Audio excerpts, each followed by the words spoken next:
Hey sis, are you there? I heard something was going on with you, but I'm glad that everything seems to have settled down now. I always knew that you were so nice, but I can't believe that you put yourself through all of that just for me. You really are too kind. Do you know that? Tracy, I really wasn't doing what I did for your sake, you know. I broke off my engagement with my fiancé because I caught you two having an affair with each other. Well, I know, but you were engaged to a CEO. You know that it's always been my dream to marry a rich man, right? I don't even know what to say to something like that. Is that supposed to be an excuse? Well, I've just always wanted to live like a spoiled princess, you know? I really don't know. What in the world does that even mean in this day and age? Besides, where did a dream like this even come from? It isn't like we were horribly poor or fantastically rich growing up. Well, I know, but that doesn't mean that I can't want to marry someone who is really rich, because if I did that, then I would never have to work another day in my life. And now I found that man after all this time. It really is like a real-life Cinderella story, isn't it? I don't remember the scene in Cinderella where one of the ugly sisters steals her prince away. Are you sure we were watching the same movie growing up? Oh, come on. You can't actually be mad at me for taking him for myself, right? Don't you know that all's fair in love and war? You just gotta get over this. You think this is something someone can just get over? This isn't a toy or something that you stole from me this time. We aren't kids anymore.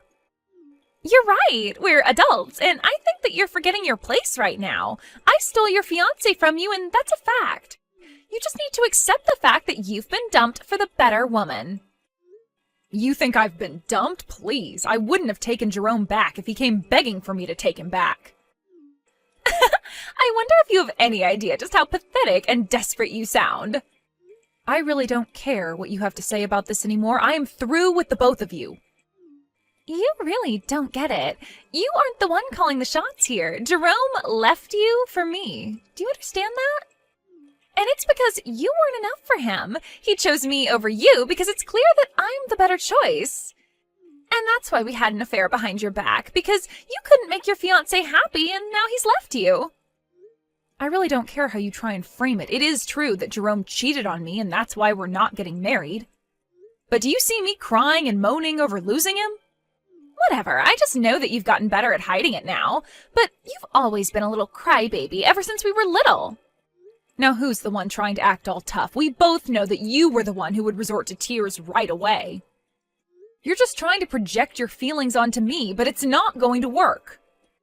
You think that I'm crying over getting your fiancé? As if. I think it's hilarious. I couldn't be happier about this. You have no idea how long it's been my dream to marry someone like a CEO and never have to work again. It's like my whole life has been leading to this moment. You really have no idea what you're talking about, do you? But whatever, what's done is done. Oh, come on! You can't just be taking it that easy. Can't you send me a message in all caps or shout at me over the phone or something at least? I'm not going to do that, but you should know that Jerome is not a CEO. What in the world are you talking about? Of course he's a CEO. He's the boss of the company that you work for, isn't that right? Actually, we have joint management of the company, if you must know. Hold on a second. What is that supposed to mean? How can you both manage the company? Well, I actually started the company with my startup capital. Jerome just snuck his way up the ranks using connections of his. The company is, however, all mine. This doesn't make any sense to me at all. What in the world are you talking about? I mean that when we first met while working for different companies, I had just established mine, and as it grew, Jerome showed interest in helping out. Then we started to talk about getting married. After I got pregnant, the board insisted that I have a co-manager in case anything happened to me, and they selected Jerome. So then, you two had the same job at the same time, but the company was really yours? But then, I don't get it. Are you telling me that you're also the CEO of a company? I would say I'm more CEO than Jerome. After all, it was my money that began the company. And I'd double-check about Jerome still being a CEO, since he would have been fired by now. Fired? What do you mean by that? I mean that once the board found out that Jerome was cheating on me, they asked him to step down and began a full investigation into him. It turns out that he was using company money to take you out for meals and on dates. So the board had more than enough evidence to fire Jerome right then and there. In fact, I believe all of this happened last week. Last week? Are you sure? He hasn't told me anything about any of this. Well, you might want to go and try talking to him about some of this in that case. But then, doesn't this mean that Jerome isn't even a CEO and that I won't actually be marrying a really rich guy? That's what you're worried about? I tell you that Jerome was embezzling from the company, something he could go to jail for, and that's all you care about? You're just lucky the board already agreed not to press charges as long as Jerome pays the money back. Of course, we are prepared to press charges if that doesn't happen. But I was supposed to live life like a princess. I thought I had stolen your man away from you with my charm and good looks. But now you're telling me that the man I stole from you doesn't even have a job? Yeah, and I don't imagine he has much in the way of savings, given how lavishly Jerome likes to live. But why didn't you say anything about this to me sooner? You should have warned me about him. Ugh, I never want to talk to you again. Are you really saying that to me? Oh, that message isn't showing up as read. Well, okay then. Have a nice life, sis.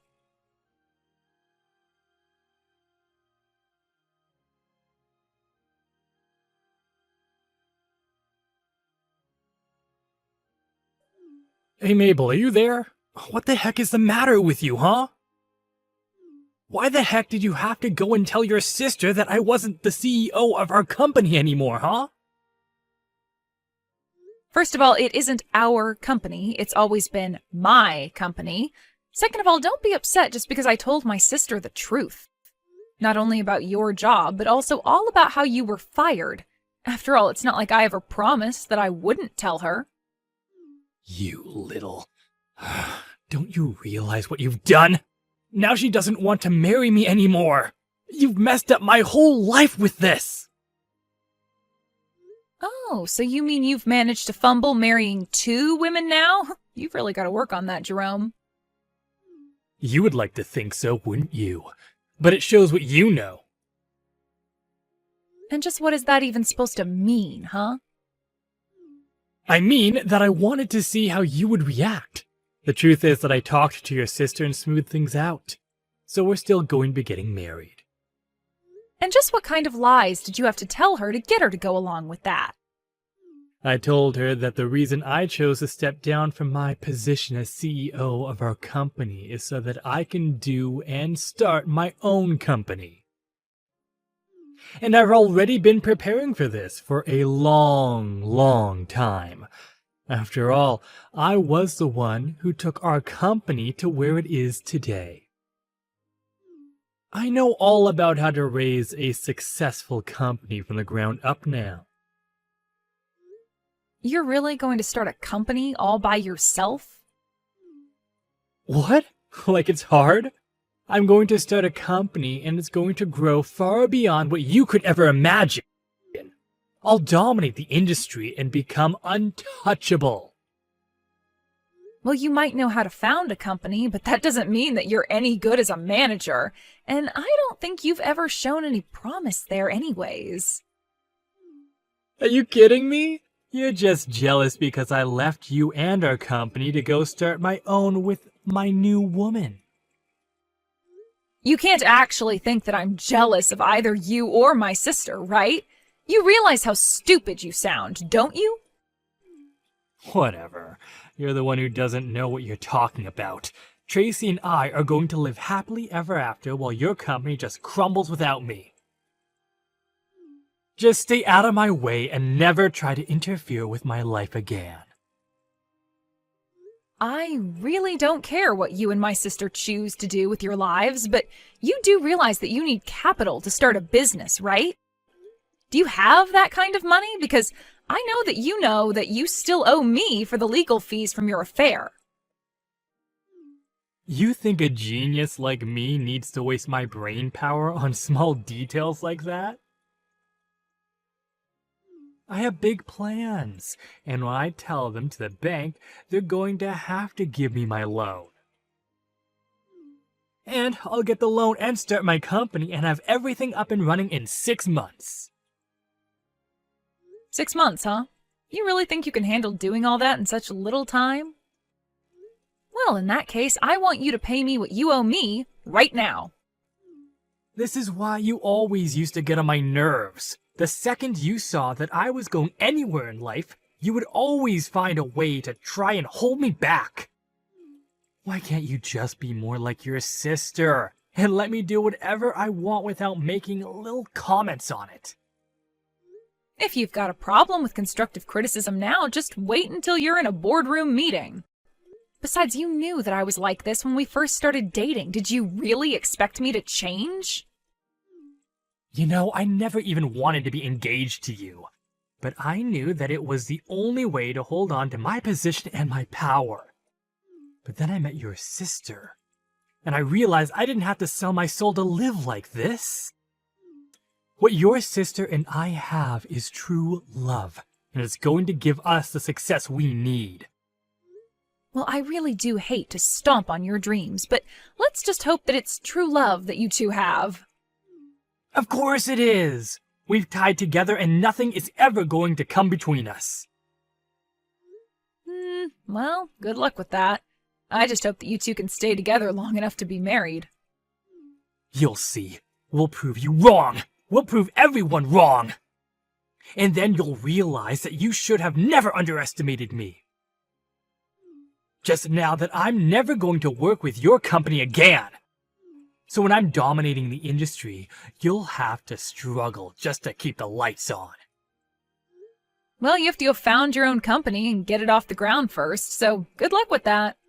And do hurry up and send me the money that you owe me, okay? Oh, you'll just have to wait for that. But don't worry. Once I have all my success, I'll be sure to pay you back that money with interest. And then you'll realize that that's only a taste of the wealth I'll have. Then you'll see how wrong you were about me.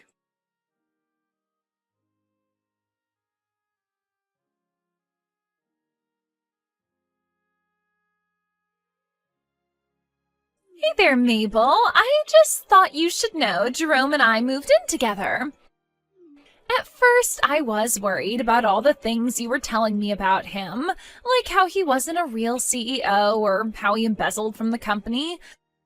But then he finally started his own company.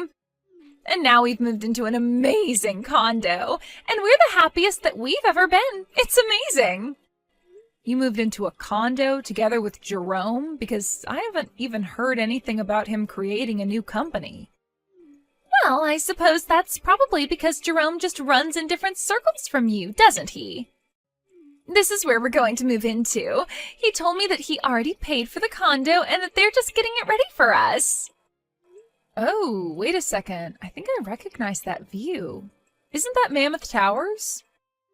You mean even you've heard of this amazing luxury condo building? Yeah, I have, actually. Do you know what room you're going to be living in? And just why would I share that with you? Don't tell me that you're going to try to break in and try to steal Jerome away from me. Because you should know that the building has guards in it and someone like you won't be allowed in. Right. Well, in that case, I guess you shouldn't worry about telling me the room number. Ugh, whatever. If you must know, the room number is 2305. So you're on the 23rd floor then? That's right, we're almost at the very top of the building. I've never gotten to stay in a place so nice. We're finally going to have our happily ever after. Well, it's just kind of funny because that's my unit. Wait, what? What in the world are you talking about? Do you really think I'm going to buy a lie like that? You have to come up with something better. I'm not kidding you at all. I own unit number 2305 in Mammoth Towers. Oh, just stop it already. Jerome sent me that photo from his phone. He was inside the unit and everything. There's no way that you own the building that we're about to move into. That doesn't make any sense at all. Well, yes, I'll say the interior does look like it's changed a lot. Although you should know that I got that unit because we bought it from Jerome's parents. but the building was under his dad's name for a while. Well, now you're not making any sense at all. How can it be your unit if it's under Jerome's dad's name? Okay, I guess I'll have to explain the whole thing then. So, that building was finished about a year ago. Around then, Jerome's dad thought to invest in the building company, thinking he would see some big returns. He bought a unit hoping to make a quick buck flipping it, but he wasn't able to pay for the whole thing. So then he came to me and asked me to buy it. So then, you're telling me that you bought this unit from Jerome's dad who couldn't afford to get one himself? Pretty much, yeah. But now that I look at this photo, I can see that this is from when Jerome's dad still took care of the place. And that's why it's so different from how I have the unit looking now. But this can't be right. I mean, Jerome said that he and I would be moving in there. I already have my bags packed and everything. Well, I don't know what to tell you, except that it's not Jerome's place to choose what to do with it. How could you do this to us? What's the matter with you? I didn't do anything. In fact, you were the one who said that you never wanted to talk to me again. So how is this all coming back onto me? Because we're supposed to go and live in that big condo building. We were supposed to have our happily ever after there. Why do you always have to ruin things for me, Mabel? You're the worst sister ever. Look, I know this is probably a lot for you to take right now, but you can't blame this on me. But it's not just now. You've always stolen everything I wanted from me, even when we were little. I didn't steal anything from you. In fact, you would always take from me. Whenever I tried to get it back, you would instantly start crying to get Mom and Dad on your side. But it's not fair. I want to live in that big condo. It should be all mine.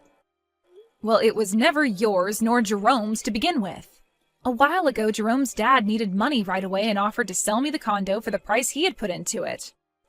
I bought it and have been living there for a while. That's how I know that the interior looks different now. I don't know why Jerome thinks you two are moving in, but it's just not going to happen. If anything, I think that this is just one small part of a much larger lie that he's telling you. But this really isn't my problem anymore. Please don't bother me with stuff like this ever again.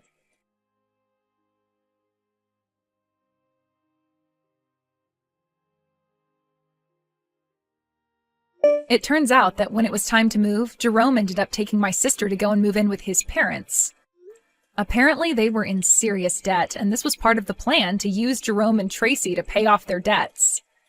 Tracy was messaging me, begging to help get her out of there, but I just read her texts and then blocked her number. She tried living with them for a couple of months, just hoping that this was all part of Jerome's plan to start his own company. Of course, he had never really even begun the process and was lying to Tracy this whole time about his intentions. I heard later from my parents that they ended up bailing out Tracy and rescuing her from her in-laws' house. Now, both my mom and dad are keeping a very close eye on Tracy and making sure she finds a job and learns some responsibility. As for me, life went on as normal. Nothing Jerome or Tracy did really ever had a chance to affect me. I told my parents that I wouldn't be doing anything to support my sister, and they understood and agreed with me.